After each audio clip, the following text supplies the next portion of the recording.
주일 예배 하나님 말씀은 마태복음 5장 3절에서 12절까지 말씀 받습니다. 심령이 가난한 자는 복이 있나니 천국이 저희 것이며 애통하는 자는 복이 있나니 저희가 위로를 받을 것이며 온유한 자는 복이 있나니 저희가 땅을 기업으로 받을 것이며 의에 줄이고 목마른 자는 복이 있나니 저희가 배부를 것이며 긍휼히 여기는 자는 복이 있나니 저희가 긍휼히 여김을 받을 것이며 마음이 청결한 자는 복이 있나니 저희가 하나님을 볼 것이며 화평케 하는 자는 복이 있나니 저희가 하나님의 아들이라 일컬음을 받을 것이며 의를 위하여 핍박을 받은 자는 복이 있나니 천국이 저희 것입니다. 나를 인하여 너희를 욕하고 핍박하고 거짓으로 너희를 거스려 모든 악한 말을 할 때에는 너희에게 복이 있나니 기뻐하고 즐거워하라. 하늘에서 너희의 상이 큼이라. 너희 전에 있던 선지자들을 이같이 핍박하였느니라. 아멘. 자, 여기 마태복음 5장에서 7장까지죠. 석장에는 오늘 우리가 대하고 있는 이 산상수훈의 시작인데요. 예수님께서 그의 공생의 초기에 갈릴리 지역을 두루 다니시면서 병을 고치시고 또 천국 복음을 회당마다 돌아다니면서 천국 복음을 전하신 데 이어서 4장까지 내용입니다. 그 앞에 활동하시고 그리고 이어서 가버나움 근처에 있는 어느 산 언덕에 거기서 행하신 설교입니다. 산상설교라고 부르지요. 이 산상수훈은 천국 복음을 통해서 천국 시민권을 갖게 된 우리 성도들은 이제 어떤 믿음과 어떤 삶의 자세로 살아야 할 것인가를 가르치고 있는 천국 백성들만을 위한 삶의 규범인 거예요. 그래서 1차적으로 오늘 우리 구원받고 그리스도인이 된 바로 성도들에 주고 있는 말씀이에요. 그런데 지난 2000년 교회사를 보면은 교회 안에 많은 사람들이 지금도 마찬가지예요. 주님의 이 산상수훈을 모든 인간들에게 인생들이 주시는 어떤 인간의 도덕의 어떤 규범이다, 윤리의 규범이다 이렇게 주장하고 가르쳐 오고 있고 지금도 그렇게 가르치고 있어요. 특히 이 시대에는 성경을 이용해서 영원살리는 말씀 대신에 이걸 도덕 윤리로 설교하고 있는 자유주의자들이 바로 교회 안에 얼마나 많습니까? 그래서 그들이 대표적으로 그렇게 가르치는 거예요. 이 말씀은 우리 모든 인생들에게 이 땅에 사는 동안에 바로 이렇게 도덕적이고 윤리적으로 살아야 한다라고 주시는 하나님 신의 규범이라는 거예요. 그러나 그것이 얼마나 어리석은 생각인지요. 왜 그렇습니까? 우리 본문만 봐도 알 수 있어요. 심령이 가난한 자예요. 이렇게 심령이 가난한 바로 삶의 규범에 맞춰서 사는 사람은 복이 있다고 그랬어요. 왜 그래요? 천국이 저희 것이라고 그랬어요. 그래서 성경은 분명히 천국에 갈 사람과 사람을 분명히 가르고 있지 않습니까? 천국에 갈 사람들에 대한 법인 거예요. 그래서 그 사람들의 주장은 벌써 이 한 구절만 가지고도 벌써 스스로 잘못됐다는 것을 증명을 받게 되는 거죠. 성도들에게 삶의 규범으로 주셔서 이 땅에 사는 동안에 정말 열심히 하나님이 뜻 가운데 살기를 원하시 주신 말씀인데 이것을 갖다가 세상을 향한 도덕이나 윤리를 가르치는 말로 생명과는 관계없이 천국과는 관계없이 그렇게 가르치고 있는 거예요. 그래서 자꾸 겉으로는 비슷한데 자꾸 생명의 말씀과 멀어지는 거예요. 생각해 보세요, 여러분. 거듭나지 않은 사람이, 하늘에서 속한 있지 않은 사람이, 성령께서 내주하고 있지 않는 사람이 어떻게 천국의 삶의 규범을 있겠냐 말이에요. 그 말씀이 무슨 말인지 이해를 못하는 거죠. 이해도 못할 뿐더러 준행할 수는 더욱더 불가능한 일이에요. 이것은 우리 인간의 힘으로 살 수 있는 것이 아니에요. 성령께서 하나님의 신으로 인해서 우리가 살 수 있는 그런 규범이 바로 이 규범이에요. 하나하나가 다 그런 거예요. 심령이 가난한 것은 우리 마음으로 된 게 아닙니다. 성령의 강권적인 역사로 우리 심령에 변화가 있지 않으면 절대로 불가능한 것이 바로 심령이 가난해진 거예요. 우리는 오늘 그 사실을 우리가 생각해 볼 거예요. 이 산상수훈은 그래서 무엇보다도 우선 이 세상 사람들이 도덕 윤리에 주신 것이 아니고 천국 백성들이 주신 삶의 규범이다. 첫 번째 대원칙입니다. 나아가서 이 산상수훈은 또 장차 임할 하나님 나라를 주신 것이 아니라는 거죠. 지금 이 땅에 살고 있는 천국 백성들은 바로 우리 그리스도인들을 위해서 주신 삶의 규범이다. 천국은 물론 하나님 나라는 물론 물리적으로 아직 이 땅에 임하지 않는 나라예요. 이건 알아요. 이미 장차 주님 오실 때 하나님 나라가 임하는 거예요. 그 나라는 장차 도래할 나라이면 분명해요. 성경 말씀이니까요. 그렇다고 이 산상수훈이 오늘날 우리 그리스도인들과 관계가 없는 것일까요? 훗날 우리 성도들이 천국에 갈 때 가서 비로소 적용받을 그런 목적으로 주신 것일까요? 생각할 땐 전혀 그렇지 않다는 거죠. 왜냐하면은 천국이란 나라는 하늘 나라잖아요. 천국, Kingdom of Heaven 또는 Kingdom of God, 하나님 나라는 또는 천국이나 하나님 나라는 하늘 나라는 우리 모든 믿는 자들에게 이미 임해 있다. 이미 믿는 자들에게 영적으로 임한 나라다고 성경은 분명하게 계시하고 계시기 때문에, 그래서 이 땅에 살면서도 하늘에 속해서 천국에 속해서 천국에 속한 그런 신명으로 살거라 하고 가르치는 것이 바로 성경 말씀이기 때문에, 천국은 그리스도의 통치를 받고 있는 그리스도인들 신령 가운데에 이미 영적으로 임해 있다는 사실을 성경은 분명하게 알려주고 있어요. 하나님 나라는 볼 수 있게 임하는 것이 아니라 장차 임할 때에 볼 수 있게 임하는 것이지만 지금 당장 그렇지 않다는 거예요. 하나님 나라는 볼 수 있게 임하는 것이 아니요, 또 여기 있다 저기 있다 또 못한다는 거예요. 지금은요. 왜요? 하나님 나라는 바로 너희 안에 있느니라. 아멘. 이미 있다는 거예요. 믿는 자들의 심령 가운데 하나님 나라가 있다는 거예요. 왜 그렇습니까? 천국은 분명히 장차 주님이 오실 때에 가시로 임할 나라지만, 그러나 동시에 그 전에 그 나라의 왕이신 우리 주님께서, 그 나라의 왕이신 그리스도께서 다스리는 통치 영역을 의미하기 때문에요. 천국이라는 개념은, 하나님 나라는 개념은 하나님께서 다스리는, 왕으로 다스리는 것이 영역이, 다스림이 행해지는 곳은 바로 그게 바로 하나님 나라는 거예요. 영적으로. 그래서 통치 개념의 영역 개념입니다. 하나님 나라 하면은 킹덤 갓 하면은 바로 하나님께서 왕으로서 다스리시고 또 다스림을 받는, 바로 그것이 바로 영적으로 하나님 나라의 의미, 그 장차 그리고 실제로 다시 또 임하는 거예요. 그래서 바로 우리 주님께서 이렇게 말씀하잖아요. 누가복음 17장 20절의 말씀, 내가 하나님의 손으로 힘입어 성령의 능력으로 귀신을 쫓아내고 병자를 고치고 또 사람들을 변화시키고 이런 모든 것들을 하는 것이라면은 하나님 나라가 이미 너에게 임하였느니라. 아멘. 하나님 우리 주님께서 통치하신 능력이 시작됐다면은, 그렇다면 거기에 이미 하나님 나라가 임했느니라 그래요. 그래서 이미 내가 너희에게 능력을 행하고 너희를 중생케 하고 너희를 믿음 갖게 하고 너희에게 성경 말씀을 계시해주고 이런 일을 내가 하고 있다면은, 성령 능력으로, 그렇다면은 이미 그러한 심령 가운데 그러한 것에 이미 너희에게 하나님 나라가 임하였느니라. 아멘. 주님은 이렇게 자기 백성들의 심령에 임하셔서, 물론 성령을 통해서죠, 그들의 삶을 간섭하시고 다스리고 통치하고 계시다는 거예요. 이제는 내가 산 것이 아니요 오직 내 안에 그리스도께서 사신 것이라 사도 바울이 고백 아닙니까? 내 안에 계시다는 거예요. 나를 다스리고 계시다는 거예요. 내 믿음으로 인해서. 그 믿는 것이 우리의 성도의 삶이에요. 성화의 삶이에요. 산상수훈은 장차 임할 천국 생활의 완전한 표현이고 그림이긴 하지만, 동시에 지금 주님의 다스림을 받고 있는 모든 그리스도인들에게 그 10년 가운데에 어떻게 살 것인가를 깨닫게 하시고 살게 하시고 또 능력 주시고 하는, 바로 그렇게 하기 위해서 주시는 삶의 규범이라는 거예요. 그래서 오늘 주님은 7장 마지막 부분에서, 7장 마지막은 뭡니까? 바로 산상수훈이 끝나는 부분이에요. 5장, 6장, 7장에 온갖 그런 주님이 아주 세세하게 하나님 나라 삶의 규범을 주지 않습니까? 원수를 사랑하라 하셔서 오른밤 왼밤 여러 가지 나오잖아요. 이 모든 다 끝나신 다음에, 그런 다음에 7장 마지막에 24절부터 모래 위에 지은 집 비유를 통해서 주님께서 5장, 6장, 7장의 산상수훈 여기서 이 모든 가르침을 준행해야 한다 너희들아 하고, 그것을 위해서 모래 위에 지은 집의 비유를 주신 거예요.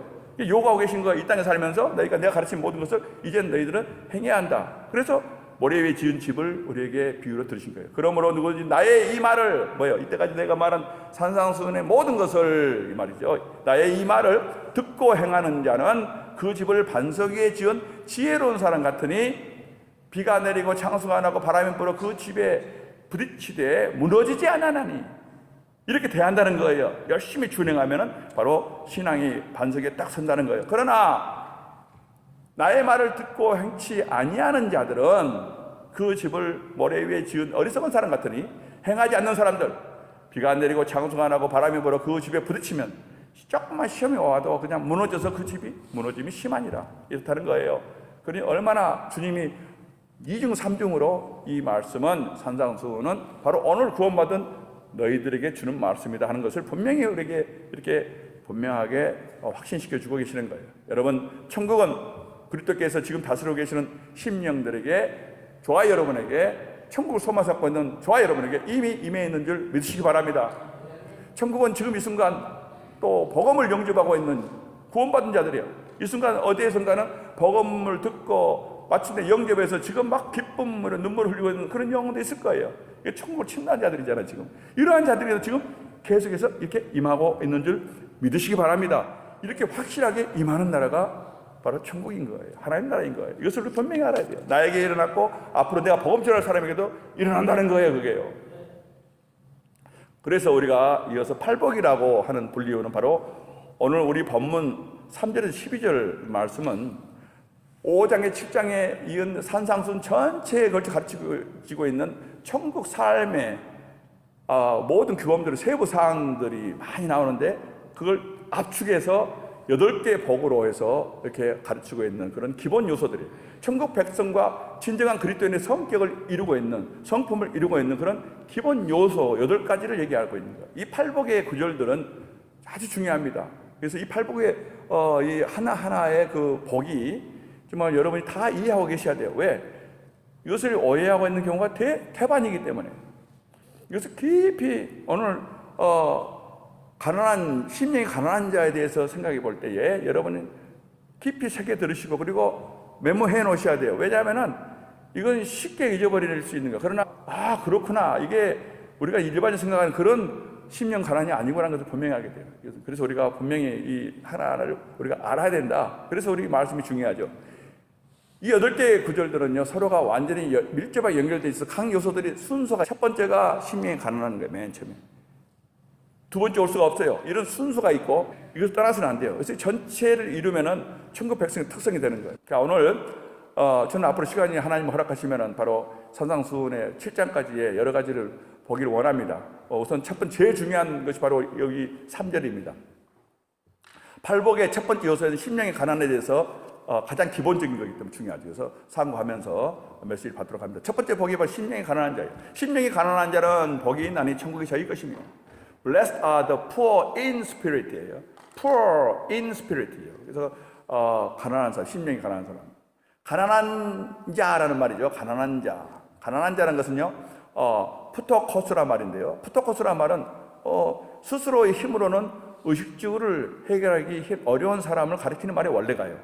스스로 힘으로는 도저히 경제적으로 힘들기 때문에 의식주를 해결할 수 없는 그런 어려운 사람을 가리키는 것이 우선 가난한 자예요. 푸토코스란 말이에요. 예수님 당시에 이스라엘은 로마의 수탈로 인해서 또 가진 자들의 횡포로 인해서 지금도 마찬가지죠. 사실 가난한 자들이 많이 있었어요. 너무나 힘들게 살았죠. 그래서 그 배경에서 심령이 가난한 자, 가난한 자를 푸토코스란 말을 사용하고 계세요. 자, 이 가난한 자란 말이 그런데 이 메시지는 당시 유대인들에게 대부분 주신 말씀이기 때문에 마태복음 유대인의 대상이죠. 대부분 유대인들이 주신 말씀, 히브리어적인 의미가 있는 거예요. 그것은 바로 의지하다, 의존하다 이런 의미를 갖고 있는 가난이란 말이 히브리 개념으로는 의존하는 거예요. 왜 그러냐면은 히브리 시대에, 구약 시대에 부자나 권력자들이 경제적인 수탈로 인해서 또 사회적인 억압이나 불평등이나 이런 것으로 인해서 아주 타락했거든요. 그래서 이스라엘 사회에 자신을 구원할 능력이 전혀 없고 너무나 억울하고 정말 원통한 그런 사람들이 많이 있었다는 거예요. 아주 가난하고 아주 못산 소외된 사람들이. 이런 사람들은요, 특히 고아와 가부한 사람들이죠. 이런 사람들은 오직 하나님의 국리의 여기심만을 의지할 수밖에 없는 사람들이에요. 그래서 그러한 사람들을 아나임이라고 합니다. 아나임. 나를 국리의 여기시옵소서 하고 하나님만을 의지할 수밖에 없는 그런 심령들이 바로 아나임, 가난한 자였어요. 이게 배경입니다. 그래서 여기 심령이 가난한 자라는 것은 영적으로 하나님을 의지하지 않을 수 없는 그런 사실을 자각하고 하나님 도움만이 나의 전부입니다, 소망입니다 하고 이런 겸손해진 심령을 갖다가 가난한 심령인 거예요. 그게 바로 히브리의 이 배경입니다. 그래서 우리가 히브리 사람들은 금방 심령이 가난하다면 그런 것을 알 수 있어요. 하나님을 도우심을 의지하고 간절히 원하는 나는 다른 데서는 도움을 받을 수 없습니다. 오직 하나님만이 나를 도우십니다 하고 이렇게 나가는 사람들을 원래 배경이 돼요. 그래서 가난한 사람, 아나임. 자, 이것은 배경이고요. 우리 잘 알잖아요. 누가복음 18장에 보면은요, 바리새인은 이것도 저것도 하니까 나는 의인이야 하는데, 하나님 나는 감사합니다. 나는 죄도 안 짓게 하시고 나는 이것도 저것도 합니다. 이러대. 그런데 세리가 멀리 서가지고 밤에 눈을 들어 하늘을 오르러 보지도 못하고 다만 가슴을 치면서 성전 문 밖에 서가지고 하나님이여 불쌍히 여기옵소서 나는 죄인이로소이다 하였느니라. 이거예요. 바로 이것을 이제 가장 누가복음 18장에 나온 것이 가장 극적인 장면이죠. 이런 심령을 쉽게 말해 하나님 앞에 선 자의 모습이지요. 자각된 거예요. 자기 자신의 참상을 보고 있는 거예요. 그래서 앞에서 하나님 앞에서 긍휼하심을 간절히 원하는 하나님 도우심만이 나의 전부 소망입니다. 이런 심령을 말이죠. 자, 팔복 중에 첫 번째 이 심령의 가난은요, 천국 백성이 되기 위한 가장 기본 요소입니다. 신자와 불신자를 딱 가르는 것이 바로 이 한 첫 번째 3절에 심령이 가난한 거예요. 가난한 심령이야말로 이 세상 사람과 성도를 이루는 시작이에요.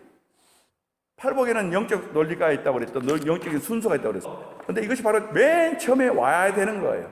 심령이 가난한 것은 그리스도인과 천국 시민의 가장 기본적인 특징이기 때문에 기타의 다른 7가지 복이죠. 예를 들면 애통하는 자의 복, 온유한 자의 복, 의에 줄이는 자의 목마른 자의 복, 또 그리고 긍휼히 여기는 자, 마음이 청결한 자, 화평케 하는 자, 의를 위하여 핍박받는 자의 복. 이것이 이루어지기 위해서는 맨 첫 시작이 바로 심령이 가난해지는 거예요. 가난한 심령이라야 나머지 모든 애통하는 마음이 되고 또 온유한 심령이 되고 이렇게 되는 거예요. 그러니까 이 심령이 가난한 것이 없으면 시작도 못해요.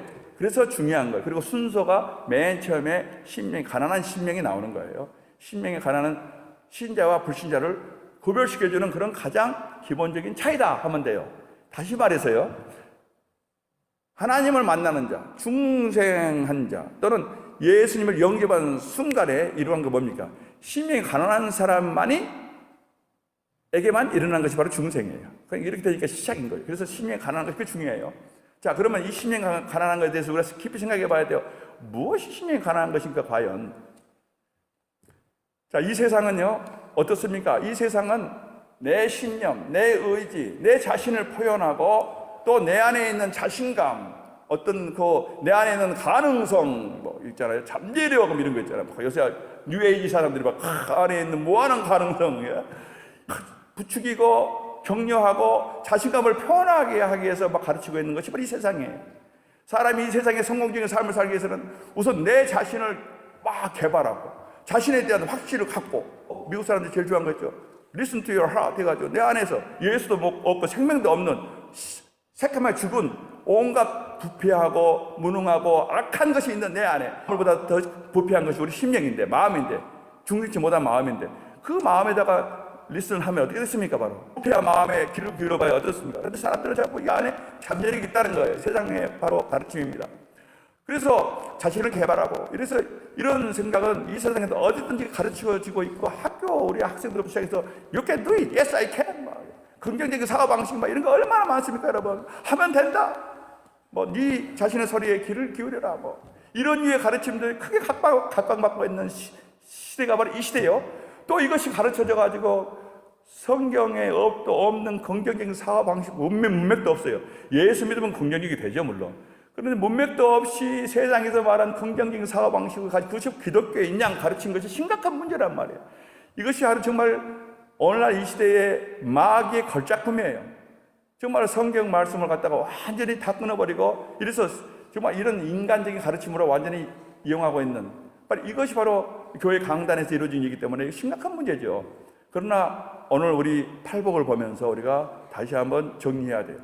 우리의 이런데 절대로 미혹돼서는 안 됩니다. 이 시대 풍조가 교회 안에 깊숙이 들어와 있단 말이에요. 자신을 드러내고 나타내고 이런 세상 풍조가 교회 안에 다 들어와 있고, 전혀 산상수훈하고 반대되는 그런 걸 가르쳐지고 있고, 그것이 행해지고 있는 것이 오늘날 교회의 참상이라는 거죠. 그러나 우리는 성경 인물들이나 교회사를 통해서요, 하나님의 신실한 일꾼들은 절대 그렇지 않았어요. 얼마나 자신을 낮추고 또 낮추고 또 낮추고 혹여라도 드러날까 봐서 오른손 하니 왼손이 모르게 정말 빛도 없이 소리도 없이 그렇게 살다가 하나님 앞에서 그냥 가는 거예요. 그게 바로 성경에서 또 교회사가 우리에게 보여주고 있는 경건한 사람들의 모습이란 말입니다. 자기를 드러내지 않아요, 여러분. 하나님 앞에서만 인정받는 것을 원해요. 사람들에게 인정 안 받는 것을 원치 않아요. 사람이 칭찬받는 것을 원치 않아요. 왜? 상급 받아야 되니까요. 저희는 그들의 받을 상을 다 받았느니라. 하늘에는 받을 것이 없다는 거예요. 우리 주님 말씀이에요. 사도 바울은 고린도에 보낸 편지에서 자신의 사역에 대해서 이렇게 기록하고 있습니다. 내가 너희 가운데 있을 때에, 고린도전서 2장 1절 맞아요. 너희 가운데 있을 때에 나의 약하고 두려워하며 힘이 떨어노라. 대사도 바울이요, 성경을 13권이나 썼던 이 대사도 바울이 오늘날 많은 교회 시대들처럼 자신감을 가지고 보란듯이 경력을 자랑하면서 이렇게 한 것이 아니라 하나님의 말씀을 전할 때마다 두렵고 떨림이에요, 여러분. 대사도가 성경을 썼던 장 본인이 또 복음을 전할 때마다 두렵고 떨림이에요, 여러분. 나의 약함을 늘 걱정하고 하나님 말씀을 전해야 되는데 이거 약하고 두려워도 힘이 떨어져라 한 거예요. 이것이 바로 대사도의 모습이에요, 여러분. 사도 바울은 나는 죄인 중에 괴수라고 마침내 고백하잖아요. 매 마지막 노년 말년에. 그러나 내가 긍휼을 입은 까닭은 예수 그리스도께서 먼저 내게 일절 오래 참으심을 보이사, 그것이 바로 나의 유일한 소망이었고 내가 오늘날 그나마 이렇게 주의 복음의 전도자로서 살 수 있는 유일한 거예요. 그건 뭐예요? 우리 주님이 나를 불쌍히 여기셔서 긍휼을 입은 까닭에 내가 이렇게 하고 있는 것이다. 우리 주님이 먼저 내게 일절 오래 참으셨어요. 나를 멸망시키지 아니하시고 불쌍히 여기고 불쌍히 여기서 내가 그렇게 악한 일을 했을 불구하고 끝까지 붙잡으셔서 오늘 나를 이렇게 사용하셨으니 내가 뭘 내세울 게 있느냐 해서 나는 죄인 중에 괴순이라 이랬단 말이에요. 이것이 참 모습이에요. 교회가 성도들이 세상 사람들의 허황된 자랑이나 자만심으로 오염되어 있다면 그것은 얼마나 심각한 비극인지 몰라요. 아무것도 아니면서 아무것도 아닌데, 그런데 스스로 무엇이나 되는 것으로 생각하면은 그 사람은 자기를 속이는 것입니다. 다시 말해서 교회 안에 누가 됐든지 하나님의 은혜를 받은 사람은 절대로 무엇이 될 수가 없다는 거예요. If anyone thinks he is something, 자신이 무언가를 된 걸로 생각하는 사람이 있다면은, 그런데 when he is nothing, 아무것도 아닌데 사실은 he deceived himself, 그런 지금 스스로 속고 있는 거예요.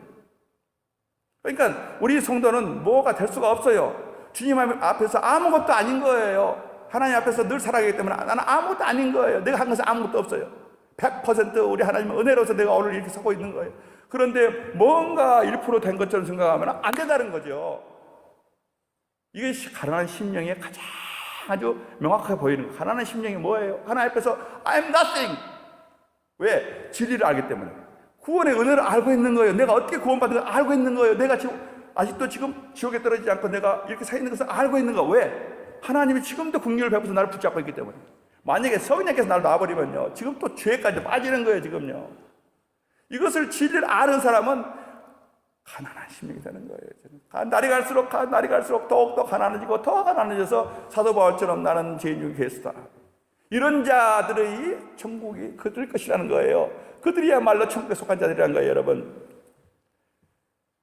현대 선교의 아버지라 불리는 윌리엄 캐리, 그의 위대한 업적이죠. 평생을 정말 저 오지에 들어가서 빚도 없이 서로 죽어갔단 말이에요. 그런데 사람들이 그의 말년에 그의 위대한 이런 헌신을 보고서는 너무 위대하기 때문에 그것을 기리기 위해서 여러 가지를 계획 세워요. 그래서 캐리가 이걸 알았어요. 이 사람들은 내가 죽고 나면 분명히 뭔가 자신의 공격을, 흔적을 남기려고 하겠다, 이런 생각을 딱 들으니까 걱정되는 거예요. 그래서 절대 이호서대로 하라는 거예요. 조그만 묘비, 크기가 딱 생긴 묘비 종이를 거기다가 적여놓은 것만 기록하게 돼 있어. 생기게. 그게 바로 이 말씀입니다. 윌리엄 캐리 1761년 8월 17일 태어나서 1834년 6월 9일에 죽다. 가엾고 비천하고 연약한 벌레 같은 윌리엄 캐리는 주님의 온유하신 팔에 안기다. 끝. 이것만 새기라는 거예요. 더 이상 다른 거 새기지 말라는 거예요. 하나님의 교회에서는 심령이 가난한 자와 가난하게 되는 것이, 정말로 심령이 가난하게 되는 것이 언제나 최고의 인기가 더 있어야 마땅한 거예요. 심령이 가난한 자를 보면은 나도 저래 돼야지, 이렇게 돼야 된단 말이에요. 그런데 교회 안에 오늘날 정말로 자신을 내세우고 인정받고 참으로 사람들 칭찬받고 하면서 무언가를 자기를 드러내서 능력이 있고 또 정말 재능이 있고 이런 걸 드러내면서 하는, 그것이 마치 이것이 뭐 헌신이냐 이렇게 되는 이 풍토에서는 심령이 가난한 것을 볼 수가 없단 말이에요, 여러분. 심령이 가난하여서 겸손한 자질이야말로 천국 백성과 세상 사람을 분명히 가르는 그런 기준이기 때문에 이것은 잘못돼도 한없이 잘못된 거예요. 어떤 사람이 위대한 하나님의 종 어거스틴에게 이렇게 물어봤어요. 기독교에 제일 가는 3가지 덕목을 좀 말씀해 주세요. 그는 서슴지 않고 얘기한 거예요. 첫째, 겸손. 둘째, 겸손. 셋째, 겸손. I'm nothing이라는 고백이에요. 끝까지 I'm nothing 바로 그 해야만이 바로 이것이 최고의 덕목이라는 거예요. 여러분, 심령이 가난한 것이 무엇을 의미한 것입니까? 한번 생각해 봅시다. 심령이 가난하다는 것은요, 우선 부정적으로 중요한 말씀입니다. 우리가 혼동되면 안 돼요, 여러분. 아주 미미한 분별력이 있어요. 영적 분별력이 있어야만 이것은 이해합니다. 그래서 여러분 메모해놓고 이렇게 더 묵상하셔야 돼요. 심령이 가난하다는 것은 절대로 소심하거나 자신이 없다거나 용기가 좀 부족해서 조금 소극적이라든가 또는 남들과 교제하는 것을 좀 싫어한다든가 뭐 수줍어한다든가 이런 것과는 전혀 그거 관계가 없는 거예요, 여러분. 가난하니까 겸손하니까 그러면서 바로 그런 것인가 하고 연결시킨단 말이에요. 그래서 위장된 그런 잘못된 아주 위선적인 그런 심령 가난한 모습이 너무나 많은 거예요, 교회 안에. 또 나도 그렇게 속을 수가 있단 말입니다. 사람들은 누구나 태어날 때부터 어떤 기질을 타고납니다. 체질을 타고나는 거예요. 이것을 원래 타고난 그런 자질 또는 뭐 타고난 성격 또는 생내적인 자질이다 이렇게 생내 태어날 때 물려받은 그런 타고난 자질이다 이렇게 얘기해요. 누구나 다 있는 거예요. 예를 들자면 어떤 사람은 태어날 때부터 남 앞에 나서기 싫어하는 내성적이고 수줍어하고 용기가 없는 사람들 있고 또 반대로 어떤 사람들은 뭐 나서기 좋아하고 외향적이고 주제넘고 막 아주 공격적인 그런 성격이 있단 말입니다. 유전적으로 그렇게 타고난 거예요. 각 사람의 얼굴이 다 다르게 태어나듯이 그렇게 사람마다 타고난 기질이 다 달라요. 다 달라. 다 같은 사람 하나도 없어요. 다 조금 달라요. 다. 그러나 팔복에서 언급되고 있는 자질들은요, 지금 심령이 가난하고 온유하고 애통하고 의에 줄이는 심령, 불쌍히 여기는 마음, 이것은요, 이런 자질들은요, 아까 말한 바로 사람들이 태어날 때부터 타고나는 생리적인 자질과는 전혀 별개예요. 전혀 관련도 없어요, 여러분. 관련도 없습니다. 그 자질들은 지금 말하는 주님이 말씀한 이 자질들은요, 가난한 심령은요, 영생에 가는 거예요, 여러분. 따라서 오직 성령의 사역으로만이 주어질 수 있는 자질을 말하는 거예요. 성령의 역사를 통해서만 생겨날 수 있는 그런 disposition, 기질이라고 해요, 기질. 이것은 이전에는 없었어요. 그런데 이것이 생겨난 거예요, 중생할 때. 또 성령께서 계속 더욱더 추가적으로 더 깊어지게 하고 더 자라게 하고 이것이 바로 이 영성이, 바로 이것이 바로 자질이에요. 타고난 자질로 심령이 가난한 것처럼 보이는 사람들이 많아요. 그러나 이것은 주님의 팔복에서 말씀한 심령 가난과 전혀 무관한 거라요. 또는 타고난 성격으로 온유해 보이는 사람도 있고 마음이 청결한 것처럼 보이는 사람, 화평을 막 힘쓴 사람이 있어요. 이것이 바로 타고난 성격으로 그렇게 하는 사람이 있단 말이에요. 사교적이고 이런 사람. 예? 의를 위해서 핍박받는 것처럼 그렇게 의를 하고 핍박받고 뭐 자기 몸을 불사르고 이런 것이 있단 말이에요. 의를 위해 핍박받고 자기가 의를 위해 살고 사람 많아요, 여러분. 그런데 그것은 전혀 주님이 가르치고 있는 것하고 전혀 관계가 없는 거예요, 여러분. 오히려 자기 의를 이루는 거예요. 이거 분명히 볼 수 있어야 돼요. 그래서 생내적으로 가지고 있는 이런 것을 여러분 딱 분별하셔야 돼요. 예수께서 말씀하셨던 이 심령의 온유라든가 또는 심령이 가난해 이런 것은요, 성령의 역사하심으로 생겨난 온유의 기질을 가리키고 있는 거예요. 중생한 적이 없는 사람이, 하늘로 태어난 적이 없는 사람이, 성령의 능력을 소유하고 있지 않은 사람이, 성령께 내재하고 있지 않은 사람이 천성적으로 타고난 그런 온유, 그거하고 전혀 달리 성령의 역사 없이는 이거 생길 수가 없는 거예요. 한번 예를 들까요? 여러분 이해가 이제 쉽게 해요. 제가 주님을 영접하고 나서 이 문제로 아주 고민을 많이 했어요. 지금도 간혹 가다가 집사람들에게 내 친구 아무개는 정말로 심정이 너무 걷고 어떻게 네 예수를 안 믿는지 몰라. 그렇게 고집스럽게 안 믿어요. 몇 번 내가 일부러 한국에 나와가지고 교회까지 데려갔는데도 결국은 천주교에 빠지더라고요. 그 친구가 나한테 너무 내 젊었을 때 나한테 많이 도와줬기 때문에 내가 그래서 너무 착해 누나고 너무 정직하고 상당히 오랜 기간 동안 이 문제에 대한 혼란을 겪었답니다. 그랬더니 되기 전에 친하게 지냈던 세상 친구들이 많이 있었는데 그들 대부분이 정말 논리적이고 합리적이고 이러단 말이에요. 너무 맞는 거예요. 행동이 아주 늘 경우가 발라요. 근데 내가 보기에 교회 안에 있는 웬만한 사람보다 훨씬 더 겸손하고 정직해요. 법없이 살 수 있어요. 온유한 성격이, 겸손한 성격. 시간이 지나면서 복음을 전할 거 아닙니까? 복음을 전하면서 내가 알게 됐어요. 그들에게 복음을 전하고 진리를 전하고 막 기도도 하고 하면서 내가 막 무장해가지고 가서 또 복음 전해요. 일부러 막 복음 전합니다. 그런데 복음을 전하면서 진리를 전하면서 대화를 나눌 때마다 그들이 얼마나 강팍하고 완악하고 어두운 심령이고 교만한 심령인지를 이게 깨달아지는 거예요. 분별되는 거예요. 이제 자꾸 예수를 전하고 하나님 나라를 전하고 복음을 전하니까 나중에는 예수 얘기만 꺼내면 안색이 변하는 거예요. 귀찮아하는 거예요. 아주 싫어하고 냉담해지고요. 심지어는 예수님을 조롱하는 거예요. 하도 내가 전하니까 너나 믿으라 그러고 뭐예요. 심령이 가난한 것이 아니라 어마어마하게 강팍한 심령인데 겉으로 보기에는 아주 심령이 가난하고 겸손한 것처럼 보여요. 그런데 진리만 주어지면은 본성이 드러나요.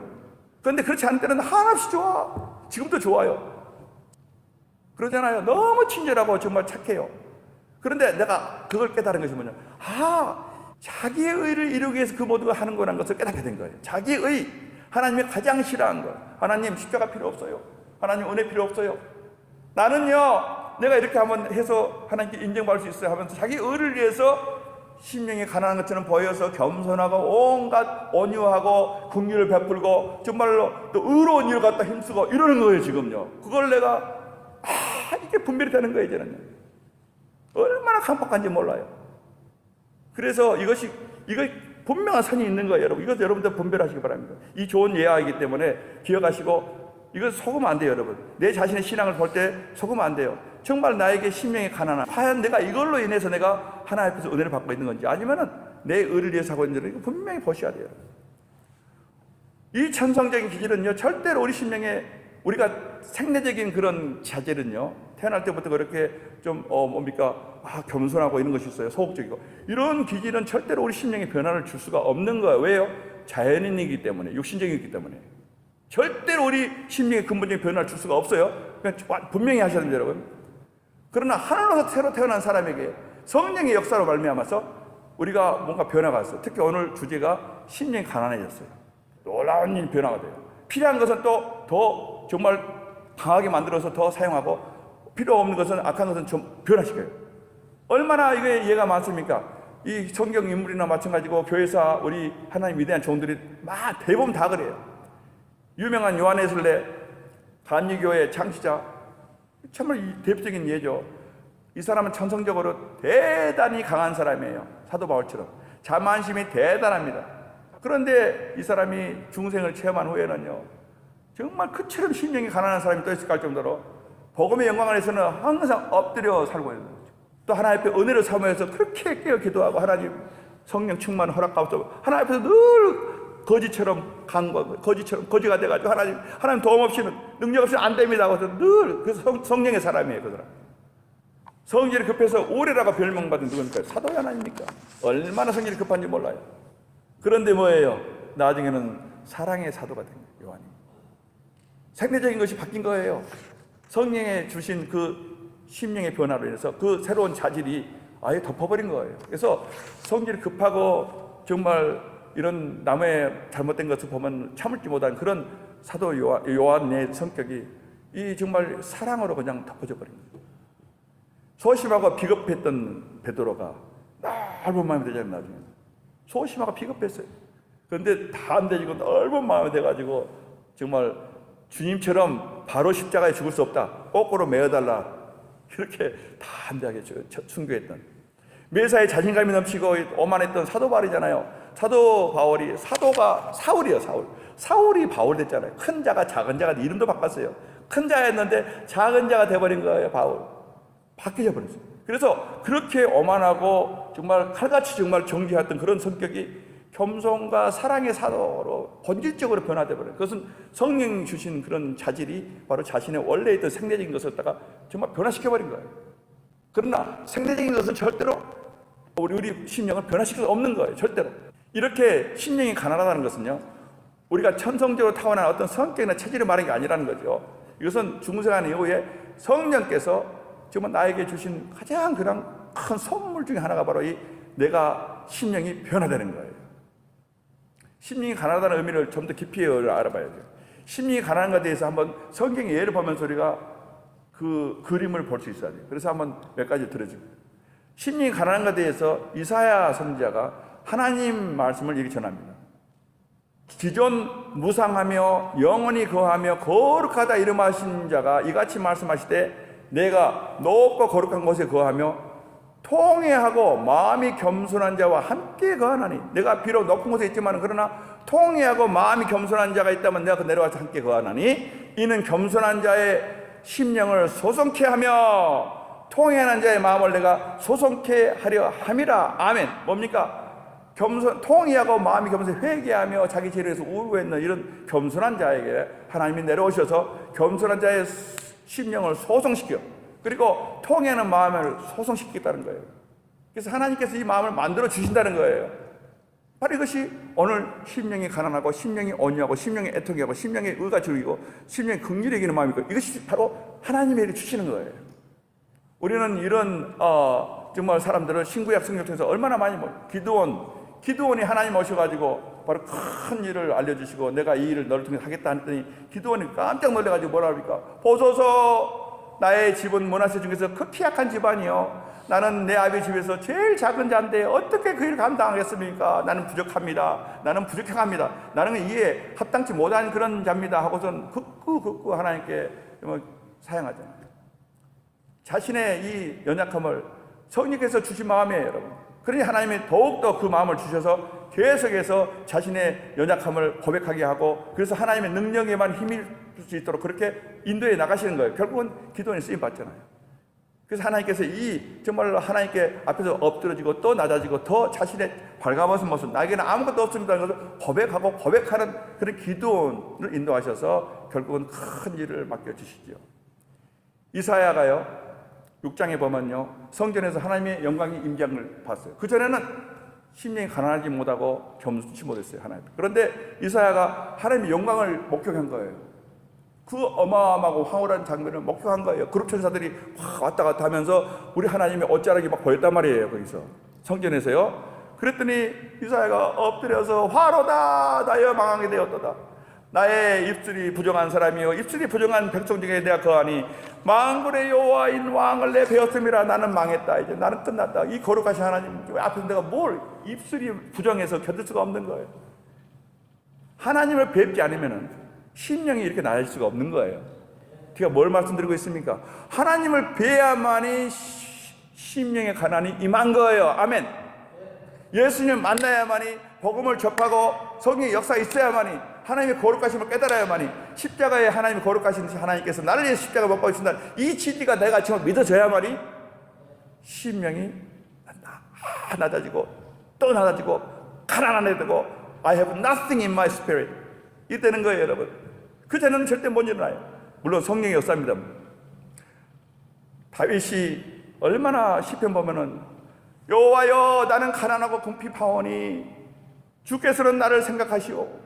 주는 나의 도움이시오 건지시는 자시라. 나의 하나님이여 나를 도우소서. 시편 40편 17절, 시편 86편 1절에 여호와여 나는 곤고하고 가난하고 궁핍하오니 내 기도에 응답하소서. 나는 가난하고 궁핍하여 중심이 상함이니이다. 하나님 앞에 늘 나는 가난합니다. 내 심령이 너무 가난합니다. 하나님 나는 아무것도 없군요. 나 폐허입니다. 하나님이 나를 좀 도와주시고 나를 좀 부어주시옵소서. 이것을 평생을 다윗은 하나님께 늘 나는 뭐예요? 가난한 심. 내가 더 이상 나에게 뭐 아무것도 발견할 수 없는 자신을 고백함으로써 하나님이 늘 부어주신 거, 늘 더 능력 주시고 도움이 되어주시고 성령으로 함께 하시고. 이 가난한 심령들이요 바로 사도 베드로가 정말 천성적으로 공격적인 사람 아닙니까?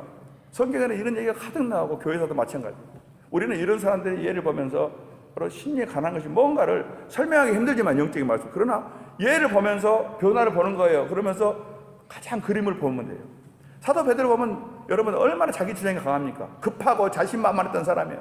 늘 주님께 할 수 있습니다. 주님 다른 사람은 다 배반해도 나는 주님만 끝까지 따라하겠습니다 하고 자신만만 급한 성격, 안 그렇습니까? 그런 사도 베드로였어요. 이 사도 베드로가 근데 어땠어요? 이런 성격이었는데 사도 베드로가 우리 주님 처음 만날 때 그 감격적인 장면 기억나시죠? 사도 베드로가 평소에는 무심한 눈으로 주님을 바라봤어요. 그때는 주님의 제자 되기 전이죠. 그런데 주님을 딱 대면하니까 어때요? 주님의 하나님이심을 딱 보는 순간에 자신의 비참한 심령 가난을 보게 됐고, 주님을 보는 순간이에요. 주님의 하나님이시다는 것을 깨닫고 그분의 기적을 체험하고 나서 그 순간에 심령에 가난한 심령이 갑자기 생성되는 거예요. 그래서 주님 앞에 엎드린 장면이 나와요. 보면은 주님께서 사도 베드로에게 고기 잡는 것을 위해서 큰 기적을 행했잖아요. 사도 베드로 그 전까지는 주님에게 큰 그런 관심 안 보이고 제자로 따르지 않았어요. 그런데 그 일을 주님이 행하신 거예요. 가서 저기 가서 그물을 내려봐라. 도저히 안 됩니다 해도 아니야, 가서 내려봐라 했어요. 내려봤더니 고기가 그물이 찢어지게 나왔단 말이에요. 그래서 사도 베드로가 해안가로 나오자마자 맨 먼저 한 게 뭡니까? 주님께 뛰어왔어요. 이제 고기가 문제가 아니에요. 이분이 하나님이라는 거예요. 그래서 막 쫓아가지고 시몬 베드로가 예수의 무릎 아래 엎드려, 누가 5장 8절에 예수의 무릎 아래 엎드려 막 뛰어나가지고 무릎에 엎드려서 외쳐가로되 주여 나를 떠나소서 나는 죄인이로소이다. 갑자기 가난한 심령이 이렇게 임한 거예요. 여러분, 나는 죄인입니다. 이 더럽고 냄새나는 이 나에게서 눈물로 가소서, 나는 정말 죄인이다. 왜 그래요? 우리 주님이 뵀더니, 우리 주님이 하나님이심을 뵀더니 성령께서 마음을 활짝 열어주신 거예요. 심령이 아주 가난해요. 주님, 나는 더러운 자입니다. 가소서. 아주 얼마나 절규입니까 이게. 이것을 한번 생각해. 왜 하필이면 베드로가 이렇게 외쳤을까? 나는 죄인으로서. 갑자기 문맥도 없잖아요. 문맥이 없어요. 그런데 이런 게 갑자기 튀어나오는, 이것은 심령이 갑자기 가난한 심령이 바로 우리 성령께서 역사하셔서 가난한 심령으로 생성이 되어버린 거예요. 그래서 주님 앞에 엎드려서 그렇게 자신의 더러움을 고백하고 떠나소서. 이런 예를 들으면 한이 없죠. 사도 바울도 마찬가지고, 결국은 사도 바울도 처음에는 자신에 대해서 모든 게 자랑스러웠고, 또 이 모든 것이 의로운 길이라 생각했지만은 다메섹에 주님을 뵙고 난 이후부터는 모든 것이 그냥 다 변해버렸단 말이에요. 자신이 얼마나 아무것도 없는 벌거벗은 심령인지를 깨닫게 됐단 말이에요. 그래서 그냥 모든 것이 전부 다 변해버렸어요. 오직 예수 외에는 다른 것이 전부 다 배설물이에요. 배설물. 그렇게 극단적으로 고백하잖아요. 극단적이 아니죠. 진심이죠. 그래서 사도 바울이 진심이에요. 예수 외에는 모든 것을 내가 붙잡고 있던 건 전부 다 버리겠다는 거예요. 왜? 그 모든 것 때문에 내가 가난한 심령이 안 되고, 그러나 주님을 뵀더니 내가 아무것도 없는 거지란 것을 깨닫게 된 거예요. 심령에. 그래서 주님만이 모시고 있으면 그것이 전부 모든 거 다 가지고 있는 거예요. 그러니까 다른 건 다 버리겠다는 거예요. 이게 사도 바울의 고백 아닙니까? 여러분? 내게 유익하던 모든 것을 내가 다 해로 여긴다는 거예요. 모든 것을 해로 여겨서 다 버리겠다. 배설물로. 여러분, 우리는 바로 이 심령, 가난한 심령, 여러분은 주님을 뵐 때 과연 이런 가난한 심령, 이걸 체험하셨습니까? 여러분, 체험하셔야 돼요. 여러분, 정말로 하나님이 정말 이 도우심을 정말 여러분이 원하시면요, 어떻게 해야 되겠습니까? 정말 우리는 기도와 말씀으로 정말 싸워야 돼요. 여러분, 중생에서 하나님이 모든 걸 다 바꿔줬다 하지만, 그러나 내 심령이 아직도 하나님 앞에서 벌거벗은 심령을 보지 못한다면, 내 심령에 정말 뭔가 남아있다면, 여러분, 우리는 내 자신에게 아무것도 없는 것을 봐야 돼요. 있는 거라고는 내 죄, 완전한 부패와 부정과 그리고 무능함만을 볼 수 있어야 돼요. 그러니까 아무것도 없는 거예요. 나에게는 의지할 것이. 이것을 여러분 보셔야 돼요. 그래야만이 다 버리게 돼요. 여러분 다 버리고 오직 주님만이 그곳에. 진정한 그리스도인이라면, 만약 천국 백성이라면, 정말 우리 하나님이, 우리 주님 말씀을 심령이 가난해져야 한다, 이 사실을 내가 정말 소유하고 있는 사람이라면 어떻게 되겠습니까? 절대로 어떤 가문이나 지위나 능력이나 권세나 이런 거 가지고 있는 절대 의뢰할 수가 없어요. 다 버리게 돼요. 이때까지 의뢰했던 무슨 내 학력에 대한 것이라든가 지식이라든가 환경이나 배경 같은 거, 이런 거에 대해서 연연할 수가 없어요. 그것은 나에게 방해받는 거거든요. 내가 심령이 가난해져야 하나님의 놀라운 복을 받을 텐데, 그걸 맛보였다는 것을 깨닫게 되거든 자꾸 버리게 돼요. 자꾸 의지하지 않게 돼요. 의지하지 않게 된다는 거예요. 정말 모든 것을 배설물로 버렸던 바로 사도 바울의 심정이 되는 거예요. 여러분, 여기에는 얼마나 많습니까? 우리가 타고난 기질도 있고요, 성격도 있고 다 있어요. 천성적으로 타고난 어떤 개성도 있고요, 어떤 지능도 좋아요, 또 능력도 타고날 수도 있고, 또 이런 거 여러 가지 있어요. 또는 자신의 도덕성에 대해서 자부심 있는 사람도 있을 거예요. 선한 행실, 뭐 이런 거, 또 이때까지 많이 배워온 특별한 기술, 뭐 이런 거 다, 만약에 내가 이런 것을 내가 의지하고 있다면, 이런 것을 내가 의지하고 있고 내가 뭔가 좀 있는 것처럼 생각하고 있는 그런 것을 나에게 주고 있다면은, 여러분, 그것은 주님 앞에 서봐야 돼요, 빨리. 그러면 그것이 얼마나 헛되고 더덥고 의뢰치 못할 것인지를 깨닫게 되는 거예요. 그것이 심령이 가난해진 바로 그 상황이에요, 여러분. 그래서 참모하시고 오늘 바로 이 설교말을 통해서 여러분에게 지금 성경의 인물들이 다 여러 가지로 주어졌는데 그걸 한번 생각해 보시면서 깊이 나는 과연 어떤 상황인가? 주님 앞에서 내가 좀 텅 빈 거지, 나의 거지, 10년 가운데 아무것도 가지고 있다는 거지임을 과연 내가 본 적이 있는가? 거지임을 보아야 돼요, 여러분. 나에겐 쓸만한 것이 아무것도 없으면 보아야 돼요, 여러분. 바로 이것이 바로 사도 요한이 밤모섬에서 주일날 하나님의 힘이 임하니까요. 뭐라고 그랬어요? 요한이 바로 죽은 자처럼 됐다고 그랬어요. 죽은 자처럼 되어버리는 거예요. 주님 앞에 설 때는요, 기도로서 예배로서 여러분이 또 말씀 가운데 묵상하며 주님 앞에 딱 서면은요, 죽은 자처럼 되어버리는 거예요. 다니엘이요, 인자 같은 이 우리 주님이 재림하신 장면을 보았어요. 환상으로. 그게 보고 주님을 뵙고서는 그 다음에 다니엘 어땠어요? 그 다음에 인자 같은 이가 구름 타고 오시는 걸 봤어요. 그 다음에 어떻게 했어요? 혼절해 버렸어요. 죄 때문에, 자신의 죄 때문에. 그러니 다니엘이 그를 체험한 다음에 얼마나 하나님을 정말 경외하고 했겠습니까? 사랑하셔서 그런 경험을 주신 거죠, 다니엘에게. 다니엘이 혼절해 버렸어요. 죄 때문에 인자 같은 이가 나타났는데 어떻게 가만히 견디겠냐 말이에요. 그래서 그 경험 이후에 다니엘은 정말 어디요? 하나님을 더욱더 사모하고 경외하고. 바로 이런 것은 우리 성경 인물들만의 경험이 아니지요. 그런 모든 기록된 것은 바로 오늘 우리 자신에게 살펴보는. 그래서 그럼 구체적으로 마지막으로 심령이 어떻게 가난해질 수 있는 것입니까? 이 방법을 알아야 할 거 아닙니까? 우리는 성경에서 방법을 받아야 돼요. 우리는 이미 성령의 역사를 좀 우리가 좀 누리고 있는 자들이에요. 그래서 성경 말씀이 믿어지고 또 천국이 믿어지고 주님이 다시 오시면 믿어지는 거예요. 그렇다면은 그다음에 거기서 끝나면 안 되죠. 가장 대표적인 반대 예가요, 수도승들이에요. 심령이 가난해지기 위해서 몸부림치면서 노력하는 거예요. 이 사람들은요, 정말 우리가 몸부림치면서 수도승들이 막 자기를 고해를 하고요, 심지어 결혼까지도 안 하지 않습니까? 이러면서 무언가 심령이 가난해지고 깨끗한 심령이 되고 이것을 원하는 거예요. 그래서 몸부림치면서 애쓰고 힘쓰고 막 이러는 거예요.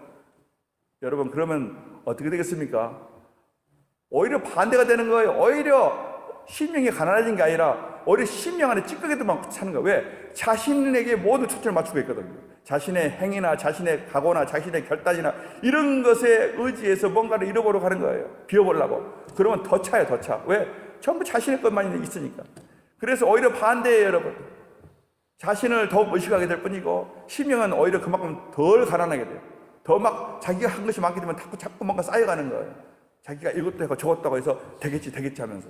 이것은 바로 영적으로 보면 참 비참한 상황이에요. 그럼 어떻게 해야 됩니까? 나를 바라봐서는 안 되는 거죠. 하나님을 바라봐야 돼요. 거룩하신 하나님이에요. 십자가에 못 박히셔서 흠도 흠도 없으신 그분이 나를 위해서 몸짓기시면서 피 흘리신 그 하나님의 그 앞에서 서봐야 돼요. 그러면 내가 얼마나 추하고 부정하고 정말 부패하고 전적 부패, 전적 무능, 아무것도 나에게 없음을, 나를 구원하신 주님을 바라보면 110% 하나님 하신 걸 밖에 보이지 않아요. 내가 한 건 아무것도 없거든요. 이 진리를 깨달을 때 비로소 하나님 하고 엎드리는 거예요. 하나님, 나에게 정말로 아무것도 없군요. 내가 뭔가 있으면 그건 오히려 방해할 뿐이라는 것을 깨닫게 되는 거예요. 그래서 하나님을 바라보는 것, 이것이 바로 심령이 가난해진 유일한 길인 줄 믿으시기 바랍니다. 심령이 가난한 걸 여러분 정말 사모하신다면 하나님을 뵈려고 몸부림쳐야 돼요. 기도로서 나가야 돼요. 주님을 뵙기를 원하고 기도로서 하나님께, 그래서 하나님 전전에 나가야 돼요, 여러분. 생각만이 아니에요. 정말 기도로서 나가세요. 영을 통해 나가세요. 마치 사도 요한이 영에 이끌려서 하늘로 갔듯이 여러분들 예배로서 나가야 돼요. 하나님 전전에 나가라고 그랬잖아요. 국리의 보좌 앞으로 나가라고 그래서 담대하게. 그럼 여러분 혼자 기도할 때도 마찬가지고 예배할 때도 마찬가지고 찬양할 때도 마찬가지고 나가셔야 돼요. 나가라고 성경이 말씀하잖아요. 너희는 이제 담대하게 나가라는 거예요. 예수 피로 구원받았으니 너희는 담대하게 나가라는데 왜 안 나가요? 나가서 뵈야 돼요. 거룩한 하나님 뵈야 돼요. 그래야만이 여러분 내가 얼마나 거짓인지를 알게 돼요. 나에게는 정말 아무것도 없구나 하는 것을 여러분이 확인하셔야 된다는 거예요. 그래야만이 심령이 가난해져요. 더 가난해지는 거예요. 사도 바울처럼 말년에는 죄인이 됐습니다 하고 그때는 하나님 은혜 앞으로 갑니다. 이제는 이거예요. 놀라운 그런 장면들 아닙니까, 여러분? 이것이 바로 성경에 왜 이렇게 기록됐겠냐 말이에요. 여러분, 우리 교회사에 이런 인물들은 너무나 많아서 제가 예를 들기가 너무나 많지요. 정말 그 위대한 한 사람만 예를 들면요, 과학자 뉴턴이에요. 만류 인력 법칙, 사과가 떨어진 걸 보고서는 만류 인력 법칙을 깨달은 사람이죠. 유명한 그런 기독교 과학자님입니다. 바로 그 많은 그 과학 이론을 발견하고 발명을 많이 했지만, 그러나 그가 늘 하나님 앞에서 이렇게 했어요. 창조주 하나님을 바라보면서 늘 기도했어요, 그 사람은. 그래서 이렇게 기도합니다. 하나님, 나는 진리의 큰 바다 앞에 해변에 서서 여기저기서 죄악돌과 조개 껍질을 줍는 어린 아이와 같습니다 하고 늘 기록했어요. 왜 그래요? 무슨 말입니까? 위대한 만류 인력을 처음으로 발견한 위대한 최고의 과학자 당시에 뉴턴은 정말 하나님 앞에 자기가 얼마나 좀 무능하고 아무것도 없는 존재를 늘 의식하면서 살았어요. 그렇게 하나님이 더 많은 걸 발견하게 하셨어요. 계속 발견한 그 만류의 법칙은 이 조그만 어마어마한 해안가에 죄악들이 많은 그 중에 하나 발견한 것입니다. 또 저희 껍질 하나 주었습니다 하고 고백했어요. 내가 한 것은 아무것도 없습니다. 이런 겁니다. 하나님, 위대하신 하나님. 늘 그렇게 고백하면서 과학적으로 삶을 산 거예요. 유명한 일화입니다. 여러분, 거룩하신 주님을 바라보시기 바랍니다. 내 자신의 참모습을 보셔야 돼요. 그것은 주님 앞에 나가는 거 외에는 방법이 없어요. 그러면은 여러분 심령이 가난해지는, 바로 그 일은 놀랍게 일어나는 거예요. 그 외에 길은 없어요, 여러분. 나에게 아무것도 가지고 있지 않다는 내 자신 참모습을 보기 위해서는 하나님 앞에 서는 거 외에는 방법이 없기 때문에, 그래서 내 심령이 얼마나 가난한지를 내가 발가벗은 모습임을 깨달은 것은 주님 앞에 서는 거 외에는 방법이 없기 때문에, 여러분 심령이 가난한 것을 원하신다면, 그래서 하나님 복을 원하시고 늘 천국에 속해 살기를 원하신다면, 그렇다면 오늘부터 말씀 또 기도 늘 하나님 앞에 사모함으로 나가셔야 돼요. 그래서 하나님 뵙기 원합니다. 주님 뵙기 원합니다. 사모함으로 기도하셔야 돼요. 하나님이 그 정말 여러분 성령의 사람이기 때문에 세상 사람이 아니에요. 그러니까 열심히 노력하셔야 돼요. 저는 하나님 주신 모든 은혜의 수단을 총동원해서 예배에 열심히 참여하셔서 기도하시고, 또 기도의 이 놀라운 그런 은혜의 수단을 가지고 기도하셔야 돼요. 또 은혜의 보좌 앞으로 나가라는 그런 말씀 붙잡고 또 말씀 붙잡고 하셔야 돼요. 이런 것은 세상 사람은 못해요. 믿지 않기 때문에. 우리는 믿어요. 하는 거예요. 그렇다면 뭐예요? 내 안에 아무것도 없는 그런 우리 발가벗은 모습을 하나님이 보여주십니다. 그러므로 더욱더 하나님을 붙잡고 살게 만드시고, 그래서 심령이 가난한 자에게 임하는 놀라운 복을 여러분에게 바로 부어주실 것입니다. 기도합시다. 이 시간 기도할 때